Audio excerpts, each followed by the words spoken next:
Now, once you start to cultivate these planes, realizing you can't stand anywhere, once I had found my way out, then I had to find my way back in. And I had to say, how will I live my life in such a way to integrate all these planes of reality? How do you live your life? For example, you look out at the world and you say, we're all one at one plane of consciousness. Now, you're not just intellectually saying it. If you've really altered your consciousness, you experience the oneness of all things. But then you come back into your separateness and you say, but it's my television set. Or you say, as Sufi Islam, trust in Allah, but tie your camel. See, it's the simultaneous planes, it's planes of reality in which it appears to be paradoxical in the way in which you live.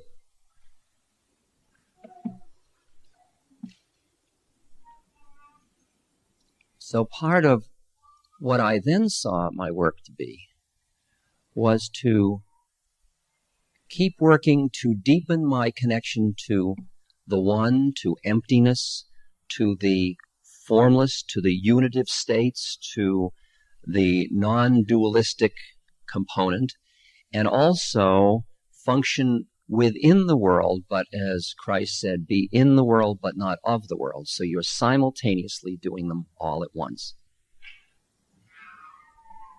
Which is, now as you develop that quietness inside of that, there's nowhere to go, there's nobody to go there, nothing to do, nothing to achieve. Once you see that all of the forms of dualistic experiencing, of collecting experiences, is all just relatively real, it loosens the power of all those things over you. They don't compel you as much. And at first, when that starts to happen, you get a little anxious because it feels like the richness of life is dying for you. And you're beginning to experience the statement, lest ye die, ye cannot be reborn. You begin to feel death around you. You feel the emptiness of things that previously were extremely pleasant to you. And it's a little disconcerting. And some of people that are on this journey would like to say, stop, I think I'd like to go back. I would think I would like to milk it for a little more. I'd like to have just a little more of the pleasure, of the rushes, of the romantic drama. Because as long as you identify with your separateness, you are involved, for example, in romantic love. Do you love me? How much do you love me? Do you love me enough? Will you always love me? I mean, it's infinitely milkable for drama, for emotional Sturm und Drang. I mean, it's just so thick with stuff.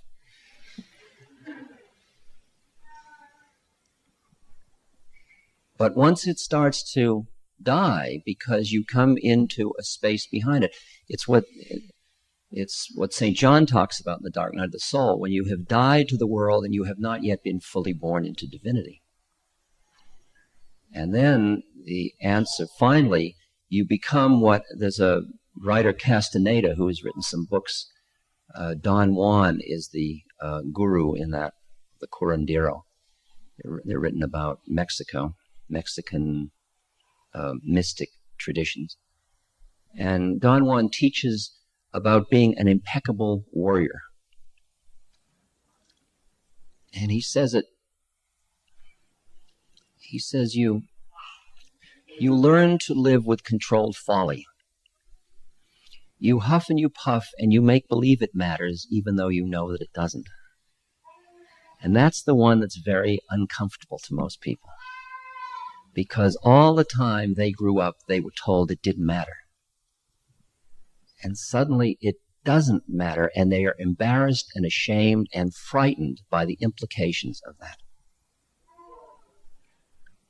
I was in Hawaii recently, and I started to talk at a lecture. I try to keep myself from getting too far out, because Well, I'll show you. I started to talk about what's called the cosmic giggle. The cosmic, the kind of humor of the whole predicament of humanity.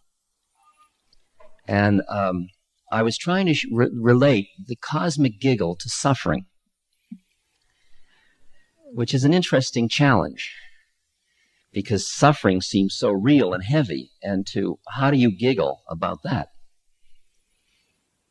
And the next day, the headline in the newspaper over the article about me said, "Ex-drug guru says life a cosmic giggle." And I could see the mind of the reporter or the headline writer, that there was no way I could do that without seeming to profane the sacred of the personality, which takes drama as terribly real. And to stand behind it and see there's the thises and that's, and see it all just as it is, without judgment, without clinging, without aversion, without pulling or pushing. Just be with it just the way it is. It takes a certain deadness. And it's not deadness in the sense of you're not experiencing the things. All of them are being experienced. It's just that they are in a context in which they just become phenomena arising, existing, and passing away.